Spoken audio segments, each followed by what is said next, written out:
আসসালামু আলাইকুম এভরিওয়ান, কেমন আছেন আপনারা? অ্যাকোয়ারিয়ামের নিচে তাকটা অনেক ফাঁকা ফাঁকা লাগছে, লেটস ডেকোরেট ইট। তো আমার এখানে পুরানো ফাইল ছিল, ফাইলটা কেটে আমি পাতার শেপ দিয়ে নিলাম এবং হোয়াইট কালার দিয়ে কোট করে নিলাম। কোটটি শুকিয়ে গেলে গ্রিন কালার ইউজ করে আমি পাতার বেসটা রং করে নিচ্ছি।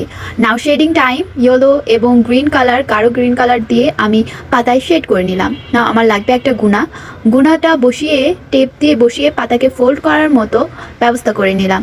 নাও গুনার বাকি অংশটা ঢেকে রাখার জন্য আমি এখানে গ্রিন কালার পেপার নিয়েছি। কালার পেপার নিয়ে তা রোল করে চারিদিকে ফোল্ড করে দিচ্ছি। That's it. এখন আমি সবগুলো পাতা একত্রে করে নিচে রাবার ব্যান্ড দিয়ে অথবা সুতা দিয়ে আপনারা চাইলে লাগিয়ে নিতে পারেন। এই তো হয়ে গেল। বাট দুঃখের বিষয় কি জানেন, আমার অ্যাকোয়ারিয়ামে তাকে এটা ঢুকছেই না, কারণ আমি বেশি বড় করে পাতা বানিয়ে ফেলেছি। নেক্সট টাইম মেজারমেন্ট দিয়ে বানাতে হবে, রাইট? তো কি আর করার, কম্পিউটার টেবিলে এটা সাজিয়ে রাখলাম। Thank you for watching.